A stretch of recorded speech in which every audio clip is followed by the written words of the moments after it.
আসসালামু আলাইকুম ওরহমতুল্লাহি ওয়াবারাকাতুহু। আজকের ভিডিওতে আমরা বলবো, আপনি কি স্বপ্নে নিজেকে রোজা রাখতে দেখেছেন কিংবা স্বপ্নে দেখছেন যে আপনি ইফতার করছেন? ইসলামে এর পবিত্র স্বপ্নের ব্যাখ্যা কি তা কি আপনি জানেন? হয়তো আপনি জানেন না।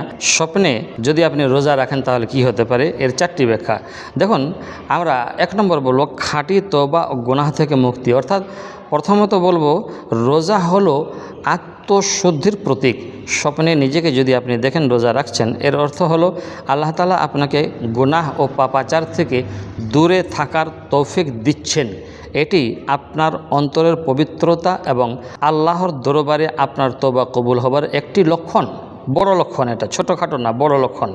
দ্বিতীয়টি রোগ ব্যাধি দুশ্চিন্তা থেকে আরোগ্য। অর্থাৎ দ্বিতীয় নম্বর যে স্বপ্নের ব্যাখ্যা, বাস্তব জীবনে আপনি যদি কোনো কঠিন অসুখে ভুগে থাকেন কিংবা মানসিক দুশ্চিন্তা ও ঋণের চাপে থাকেন, তবে স্বপ্নের রোজা রাখা দেখার অর্থ হলো খুব শীঘ্রই আল্লাহ আপনাকে রোগ থেকে শেফা দেবেন এবং আপনার সব কষ্ট ও দুশ্চিন্তা দূর করে দিবেন।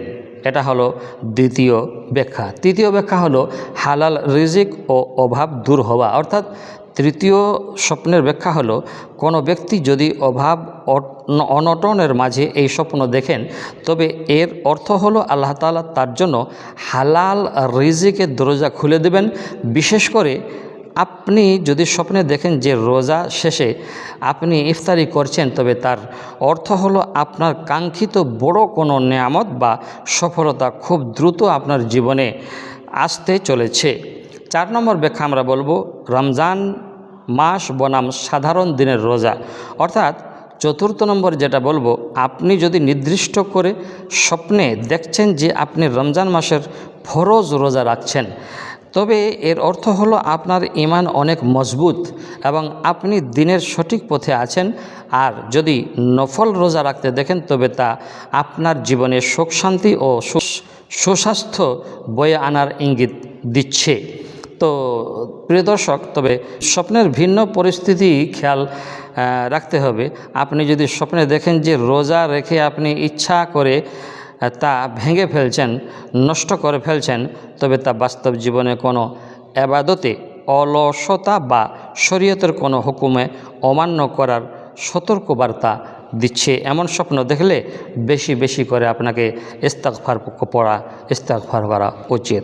হাদিসের আলোকে রাসূল সাল্লাল্লাহু আলাইহি ওয়াসাল্লাম বলেন, ভালো স্বপ্ন আল্লাহর পক্ষ থেকে থাকে, তাই ভালো স্বপ্ন দেখলে আল্লাহর শুকরিয়া আদায় করতে হবে। সুপ্রিয় দর্শক, দোয়া করব আল্লাহ তাআলা আমাদের সবাইকে খাঁটি মনে খাঁটিভাবে ইবাদত করা এবং পরহেজগার হওয়ার তৌফিক দান করুন, আমিন।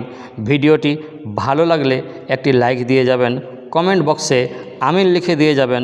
অন্য মুসলিম ভাই বোনেদের কাছে ভিডিওটা শেয়ার করা আপনার দ্বীনি দায়িত্ব। আর আমাদের সাথে এতক্ষণ পর্যন্ত ভিডিওতে জুড়ে থাকা, আমাদের ভিডিওগুলো দেখা, তাই জাযাকাল্লাহ, অসংখ্য ধন্যবাদ। আসসালামু আলাইকুম ওয়া রাহমাতুল্লাহি ওয়া বারাকাতুহু।